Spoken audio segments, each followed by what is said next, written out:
In this video, we will go for the airfoils and their applications. But this may be divided into 3 more videos, which will be coming later on. In my first video, I am going to give you this information.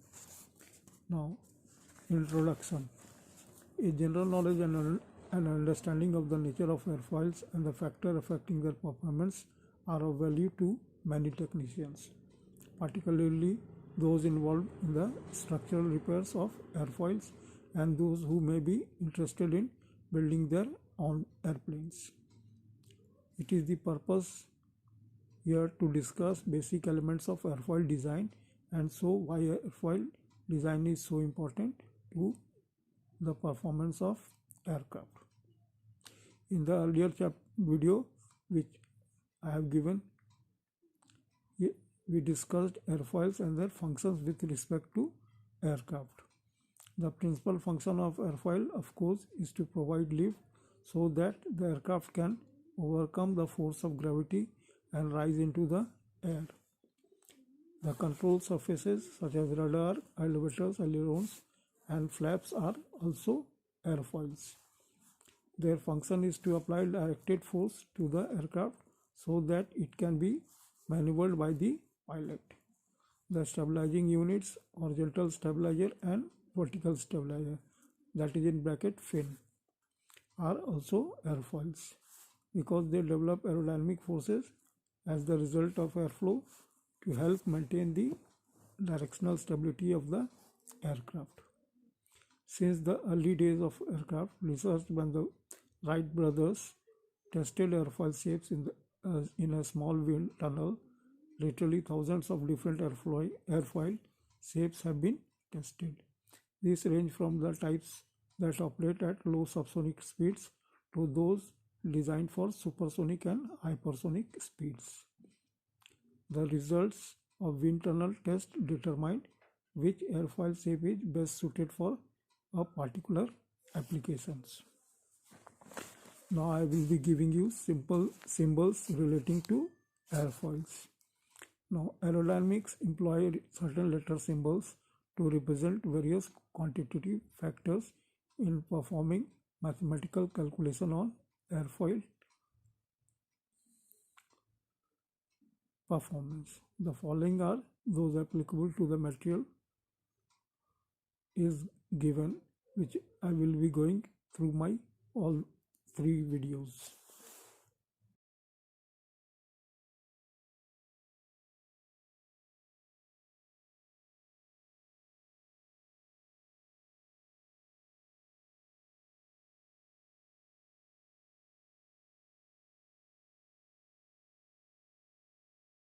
We are going for performance of airfoils. Airfoil characteristic. A particular airfoil, that is one having certain definite dimension, has specific lift, drag and center of pressure, that is CP, position characteristic during flight. These features are collectively known as airfoil characteristic and they are classified as follows. Number 1, lift coefficient. Number 2, drag coefficient. Number 3, lift by drag ratio. Number 4, center of pressure position in place of the CP position. Highly technical publications may use some equivalent characteristics such as the moment of aerodynamics force about the leading edge of the aerodynamic center, but it is sufficient for the technician or pilot to consider only the CP position. Now, fundamental equation for lift. The lift of an airfoil can be determined mathematically by using given known values in the fundamental equation for lift. This formula is given as follows.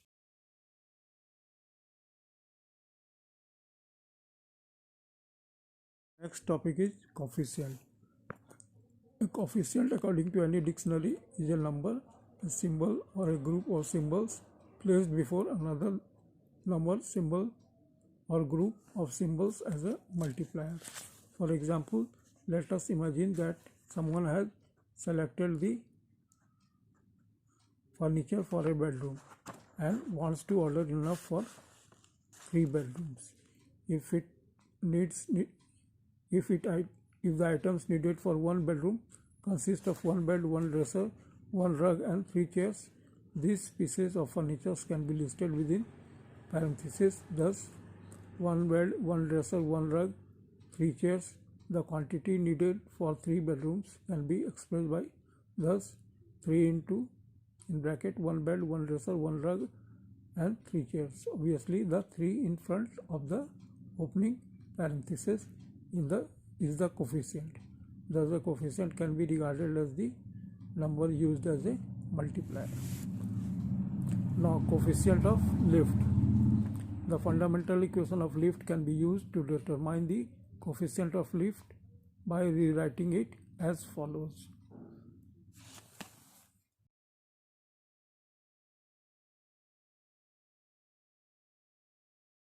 The coefficient for lift is a function of the airfoil shape and the angle of attack. For a given shape, the coefficient of lift varies with the angle of attack. Hence, when the fundamental equation for lift is used, the angle of attack must be specified to make the computation meaningful. A certain airfoil has a coefficient of lift of 0.4 and at a 4-degree angle of attack, and a coefficient of lift of 1.2 at a 16-degree angle of attack.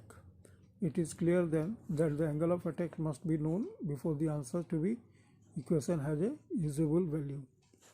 Let us assume that we now wish to know the amount of lift that can be obtained from an airplane wing having an area of 180 feet square, that is in bracket 16.7 meters square, at a velocity of 120 mile per hour, in bracket 53.6 meter per second, and an altitude of 1000 feet in bracket 304.8 meter with a with a coefficient of lift of 0.4 at a 4-degree angle of attack. First, the velocity is converted into feet per second. A velocity of 120 mile per hour is equal to 176 feet per second. Next, by reference to the NASA standard atmosphere tables, it is found that the value of rho, that is in bracket density, is 0.002309. Substituting value in the fundamental equation for lift, we have lift equals to 0.4 into 0.002309 into 176 square into 180 divided by 2, or lift equals to 2574.85 pounds, that is in bracket 1167.95 kg. Now, fundamental equation for drag. The fundamental equation for drag is found to be almost identical with the equation for lift, except that we use drag and the coefficient of drag in the place of the values of lift. The equation for for drag is then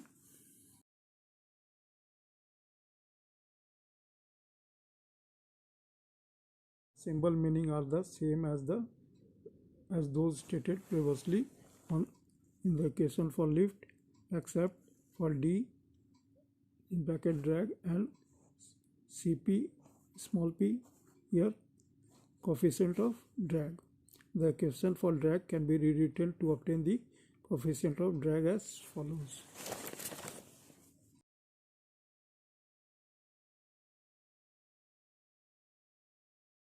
Like the coefficient of lift, the coefficient of drag is a function of the airfoil shape and the angle of attack.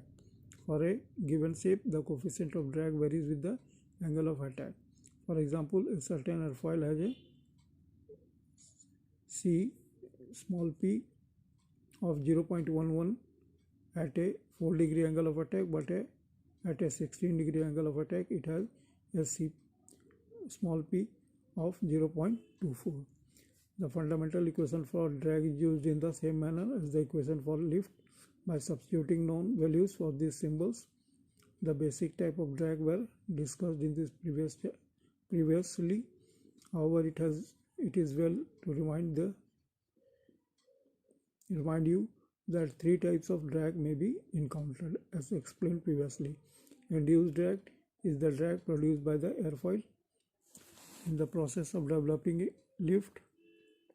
Parasite drag is the drag produced by elements not involved in producing lift. For example, landing gear, studs, rivets, heads, skin, roughness, etc. Profile drag is the drag produced by the skin friction of the airfoil, and it varies according to the airfoil profile. Profile drag is generally considered as a part of parasite drag. Now, slugs. In solving lift by drag problems, rho is the symbol for mass density in slugs per cubic foot. Rho is the Greek letter rho corresponding to the English letter R, although it looks something like the English letter P. The slug is a unit mass with a value of approximately 32.175 pound in bracket 14.59 kg under standard condition of gravity.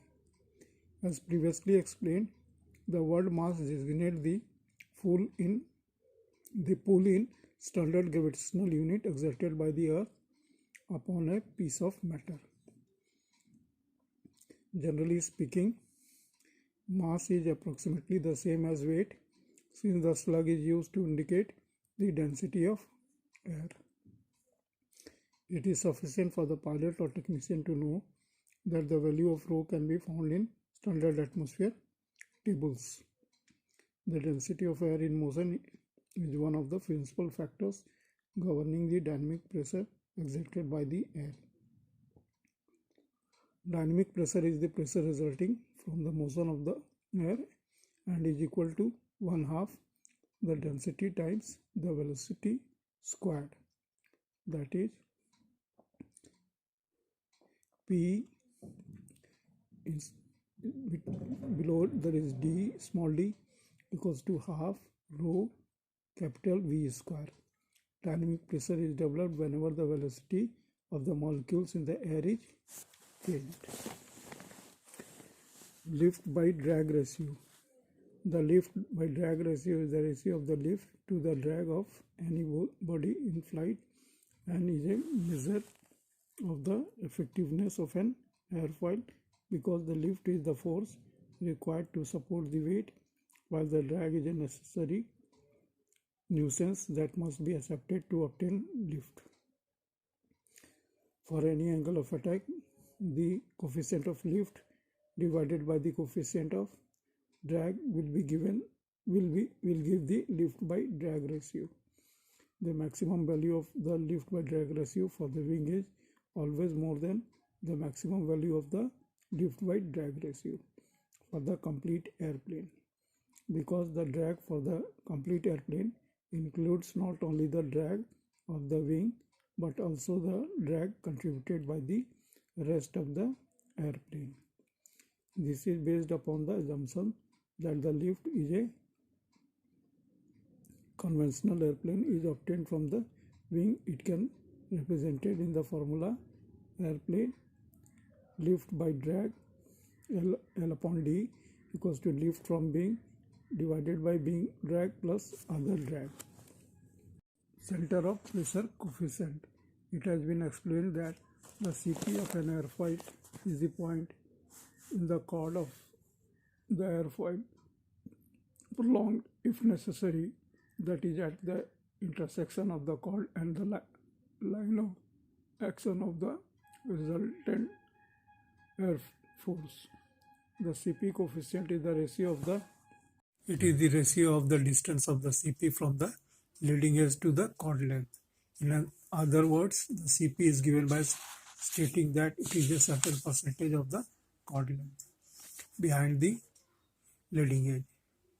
For example, if the chord is 6 feet, that is in bracket 1.82 meter long, and the CP is 30% of the chord length behind the leading edge, then it is 30% of 6 feet or 1 feet or 1.8 feet. That is 0.4546 meter behind the leading edge of the particular angle of attack. Since the pressure distribution varies along the chord with changes in the angle of attack, the CP, which is the point of application of the resultant, moves accordingly. We have previously explained that the CP generally moves forward as the angle of attack increases and backward as it decreases, although there are exceptions to all rules, including this one. Now, characteristic curves. As the beginning of this section, we explained that the lift coefficient, drag coefficient, lift by drag ratio, and the CP position are collectively known as airfoil characteristic. Characteristic curves are graphical representation of airfoil characteristic for various angle of attack. It is important to understand that the values of all the airfoil characteristics vary with the angle of attack, and they are different for different airfoil section. I am giving you a figure which is a coefficient of lift diagram for this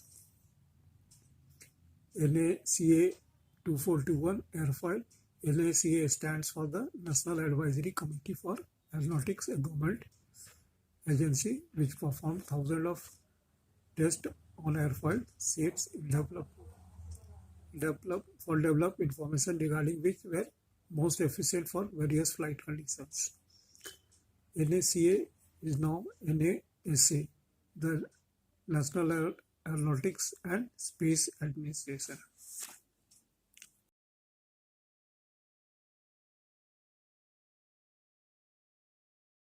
In this figure, the angle of attack is plotted horizontally and the value of the lift coefficient is plotted vertically.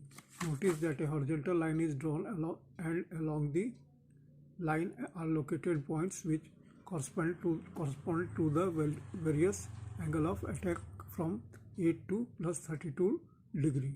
These points are marked with the angles represented. At each of the points, the person preparing the illustration measures vertically upward a distance that represents to any suitable scale the coefficient of lift for that particular angle of attack and makes a dot or draws a tiny circle. A smooth curve is that drawn through the points located in this manner. The curve is technically called the lift coefficient curve. It is simply the lift curve for the particular airfoil being represented. In this case is the NACA 2421 airfoil. We have repeated this information because it is vitally important to know that a curve for one airfoil will not illustrate the characteristic of another airfoil. I am giving you another figure which will be a coefficient of drag diagram for the NACA 2421 airfoil.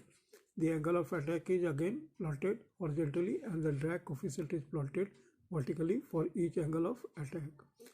The resulting curve is technically called the coefficient of drag curve or simply the drag curve for the airfoil.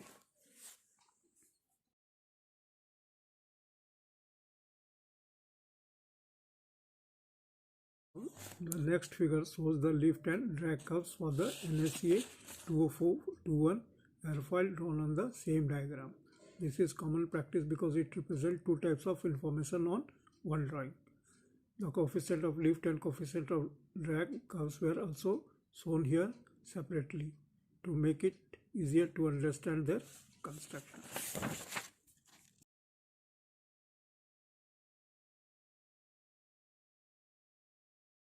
Now the next figure shows the lift by drag ratio curve drawn in the same diagram with the lift and drag curves for each angle of attack. The corresponding coefficient of lift is divided by the corresponding coefficient of drag to obtain the lift by drag ratio for the particular angle of attack. a distance is measured vertically upward to represent the L by D ratio value, and a dot or circle is drawn.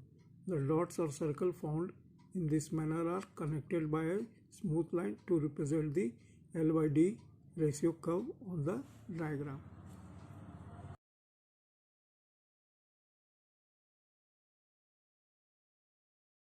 That we can see that L by D ratio curve is obtained from the coefficient of lift and coefficient of drag, that is capital C, and below that L, and capital C below that D curves on the diagram. Let us consider a specific instance. If the airfoil is at angle of attack of 12 degree, the coefficient of lifts CL, that is capital C small c, L below that is approximately 0.95, and the drag coefficient C capital small d below is approximately 0.07. Then the lift by drag ratio is coefficient of lift divided upon coefficient of divided equals to 0.95 divided by 0.07 equal to 13. Thus we see that the lift by drag ratio, or L by D ratio, is equal to 13. If we observe the lift by drag ratio curve on the diagram of this figure, we note that at 12 degree angle of attack this curve has a value of 13. Now the another figure I am giving you, which shows the curve representing the position of the CP drawn on the same diagram with the lift, drag and L by D ratio curves for each of the angles of attack represented on the horizontal line. The location of the corresponding CP is plotted vertically upward in terms of the percentage of chord from the leading edge, and the points so found are connected by a smooth line to provide the curve.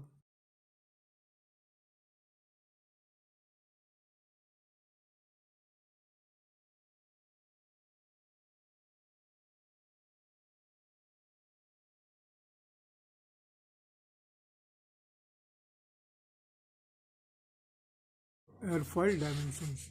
We have previously discussed airfoil dimensions, but they should be reviewed thoroughly because airfoil characteristics depend upon the proportions of the plan form determined by the span, chord length, contour of wing tips and aspect ratio, and also the amount of curvature of the airfoil section. The span is the distance between the wing tips including ailerons. It is technically defined as the maximum distance measured parallel to the lateral axis from tip to tip of an airfoil of an airplane wing, including of ailerons, or of a stabilizer including of the elevator. The chord has been explained in great detail earlier in this video, but it will be discussed again where necessary for emphasis or clarity. The aspect ratio may be defined as the ratio of the square of the span of an airfoil to the total airfoil area of the ratio of the airfoil span to its mean chord. Thus a high aspect ratio wing is comparatively long and slender, while the low aspect ratio wing appears short and stubby. Camber is defined as the curvature of an airfoil surface of an airfoil section from the leading edge to the trailing edge. The degree of or amount of camber is expressed as the ratio of the maximum departure of the curve from the chord to the chord length. Now I am giving you another figure which shows an airfoil having a double convex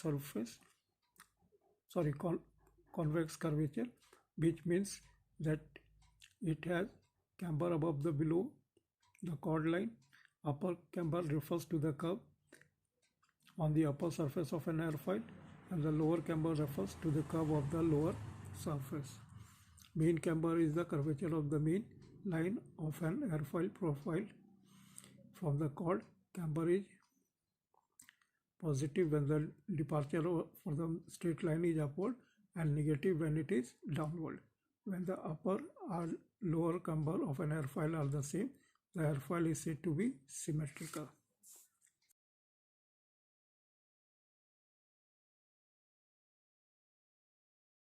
In the another figure, the leading edge and trailing edge of the airfoil section are indicated by arrows. The chord of this perpendicular section is the straight line between the leading and trailing edges. The mean line, sometimes called a median line. It is intermediate line between the upper and lower contours. Any point on the mean line should be the same distance from the upper and lower lines. The distance from the chord to the upper surface is the upper camber, indicated by the arrow marked AC. The distance from the chord to the lower surface is lower camber, indicated by the arrow marked BC. If a line were drawn from the chord to the main line at any point, the length of the line would represent the main camber.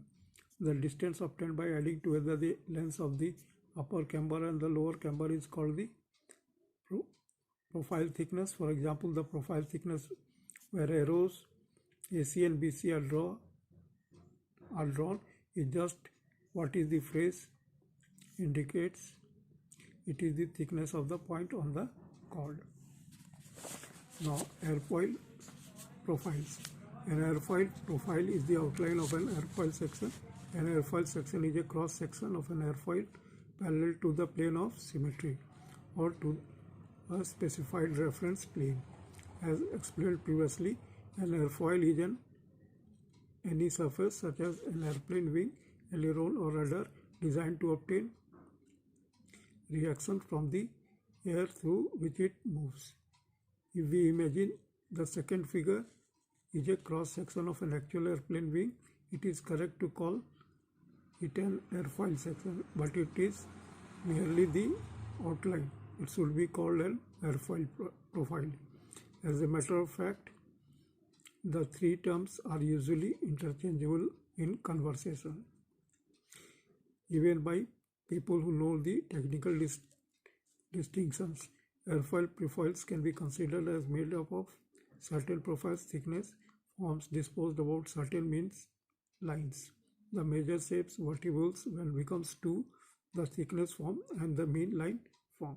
The thickness form is a particular importance from a structural standpoint. On the other hand, the form of the mean line determines almost independently some of the most important aerodynamic properties of the airfoil section.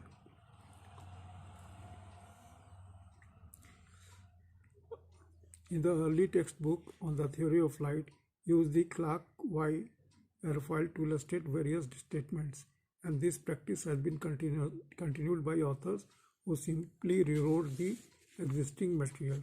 However, the airfoil profiles developed by the NACA were described in detail in NACA Report 460, published November 1933, entitled "The Characteristic of the 78 Related Airfoil Sections from Test in the Variable Density Wind Tunnel." The report was obtainable from the Superintendent of Documents, Government Printing Office, Washington, D.C. However, it has been superseded by the reports 669 and 824. These reports on the airfoil do not contain information that a pilot or technician need to pass an examination in addition to the facts given in the text, but they are of interest to those who wish to widen their knowledge of aerodynamics. NACA airfoil profiles are designated by a number consisting of 4 digits and also by numbers with 5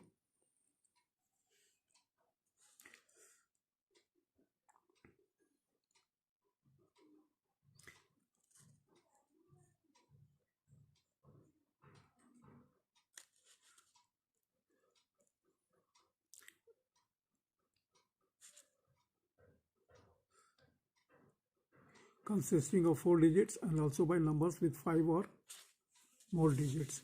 In the 4-digit number, the first digit indicates the second digit shows the position of the maximum camber of the mean line in tenths of the chord from the leading edge. And the last two digits indicate the maximum thickness in percentage of the chord.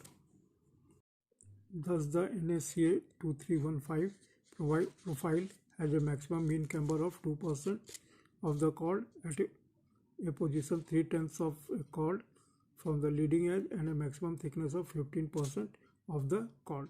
Likewise, the NSCA 0012 airfoil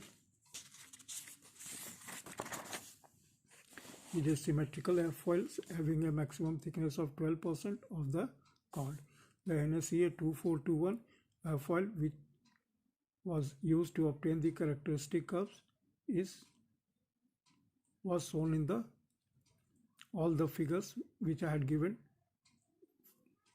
earlier, 1, 2, 3, 4, 5, and has in a curve has a maximum mean camber of 2% of the chord at a position 4/10 of the chord from the leading edge and has a maximum thickness of 21% of the chord.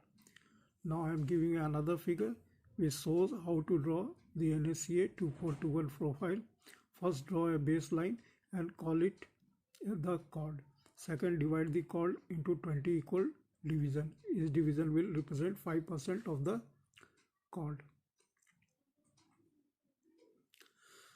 Draw vertical lines of indefinite length of the beginning of each of these divisions and number them starting with 0 at the leading edge and leading edge with 100 at the trailing edge. The lines are called stations. Then draw vertical lines at the other station shown on the table. For this particular airfoil, the additional stations are 1.25, 2.5 and 7.5% of the chord behind the leading edge. Third, lay out the points for the upper and lower contour lines from the ordinates given in the second and third columns of the table shown.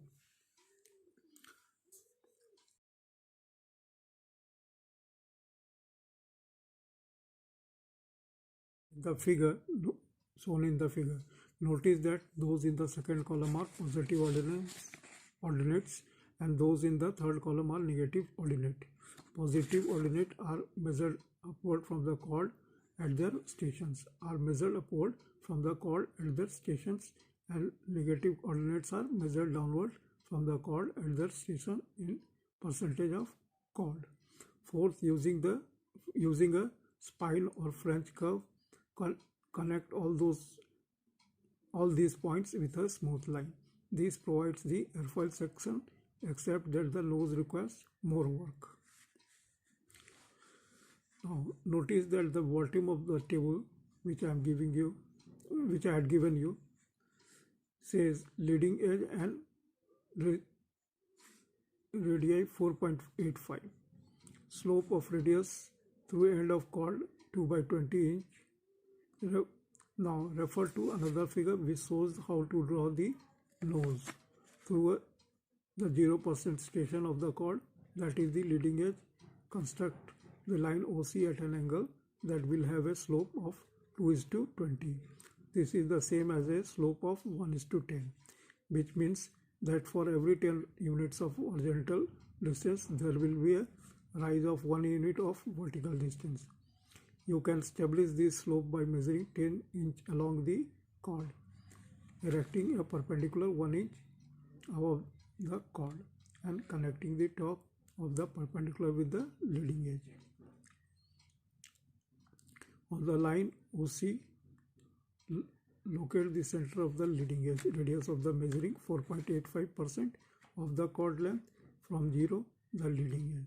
Set a compass for 4.85% of the chord length.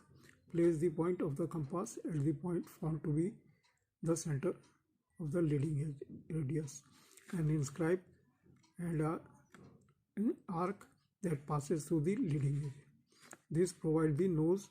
Now with a spline or French curve, connect the leading edge curve so that it blends smoothly into the curve previously constructed. In practice, the nose is usually drawn before the ends of the ordinates are connected. But this part of the instruction will postpone so that the principal work could be explored before discussing the details.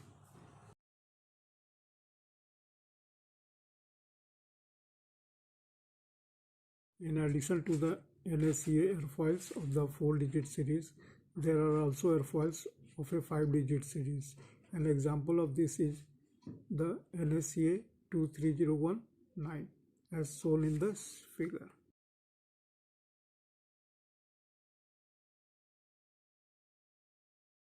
First digit 2 is the camber designation. That is, it shows that the maximum ordinate of the mean line is 2% of the chord. The next digit 3 gives the maximum camber location times 0.20, which in the case makes the maximum camber location 15% of the chord. The 0 after the figure 3 indicates the nature of the mean line from the point of maximum ordinate to the trailing edge. The last two digits 19 give the maximum overall thickness of the airfoil profile, which is 19% of the chord of the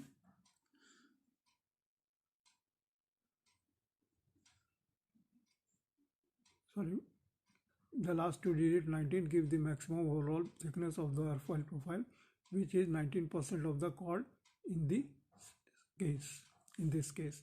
Airfoil numbers with more than 5 digits can presently be found in the reports of NSCA and NASA. Now, very important thing is coming, Reynolds numbers. Boehme Reynolds studied in the flow of liquids in pipes and found that at a low speed the flow is smooth, but at a high speed the flow is turbulent. By experimenting the pipes of various sizes and different liquids, he found a value which is called the critical Reynolds number or capital R. This flow was laminar in bracket smooth for values below the critical R and turbulent for the values above the critical capital R. This value worked well for the flow of liquids inside circular tubes, but it had to be handled differently when it was applied to the flow of air around objects which were unconfined, such as airfoils. It was found by experiment that the airfoil around an unconfined object changed when the velocity changed, and the airflow also changed when the size of the object was changed. It was also discovered that if the size of the object and the velocity of the air remained the same, but the air density increased, the flow would change. Furthermore, research shows that decreasing the coefficient of viscosity has the same effect as increasing either the velocity or the density of the air. With this information, the aeronautical engineers were ready to make a practical application of their knowledge of viscosity and Reynolds numbers. They found that if the capital R of a model airplane is the same as the R of a full-scale airplane, wind tunnel test of models of full-size airplanes will indicate the actual performance of the full-size airplane. And the same principle applied to wind tunnel test of wings or other parts of an airplane. However, the models are much smaller than the full-scale objects, as either the velocity of the density of the air in the wind tunnel must be greater than it would be in actual flight. That is the reason that some wind tunnels are described as variable density wind tunnels. In finding the Reynolds number, the velocity V, capital V, must be in feet per second, and the linear dimension capital L in bracket, sometimes written as lowercase or small l, of the object to be tested must be feet. When wings are being tested, the length of the chord is usually chosen for capital A. If the test is conducted under standard atmospheric condition, in bracket 50 degrees centigrade and 760 millimeter of mercury, that is Hg, or 29.92 inches of mercury pressure, Hg pressure. The density of the air rho is 0.002378 slug per feet cube, and the coefficient of viscosity, that is mu, is 0.000373 slug feet second. If the feet per second, if the standard atmospheric conditions are not used, corrections must be made for density and viscosity. The formula for the Reynolds number is capital R equals to rho capital V in bracket capital L by mu, where rho is the air density, V is the velocity, capital L is the dimension, in bracket usually the chord, and mu is the coefficient of viscosity. If the Reynolds number for model having a chord of 6 inches is desired, and if the test to be conducted at standard atmospheric condition and at a velocity of 100 miles per hour, the chord dimension is changed to feet, giving 0.5 feet, and the velocity of 100 mile per hour is changed to equivalent of 146.7 feet per second. We then have capital R equals to 0.002378 into 146.7 into 0.5 divided by 0.000373 equals to 467630.9.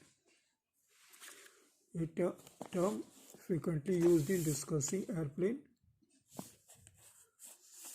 scale effect. This is change in any force coefficient such as drag coefficient due to a change in the value of the Reynolds number. Now, airfoil profiles for general aviation aircraft. Although general aircraft have been operating satisfactorily for many years with a variety of proven airfoil designs, research and developments have been conducted to improve the efficiency of airfoil used for light aircraft. The research has been conducted at the NASA Langley Research Center, utilizing information and technology derived from the development of superficial airfoils designed for aircraft which operate at speeds just below the speed of sound. The first of the new airfoil now being used on some aircraft is the GAW in bracket General Aircraft Wing -1. It provides its approximately as shown in this figure.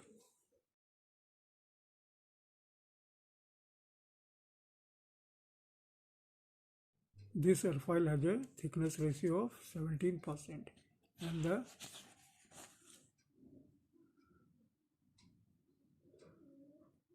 design has improved the lift by drag ratio during climb by 50%. The maximum lift without flaps is improved by 30%, and the stall characteristics are good. The above data are in comparison with the wing which the GAW-1 replaced. In neo design, the GAW2 airfoil has a thickness ratio of 13% and has a lower drag and higher C coefficient of lift than the GAW-1. This feature provides an increase in the rate of climb and a decrease in stall speed. The two airfoils can be used to advantage in a tapered wing with the GAW-1 at the root, where the extra thickness provides for greater structural strength, and the GAW at the outer portion of the wing to give the increased aerodynamic efficiency. The approximate profile of the GAW airfoil is shown in this figure.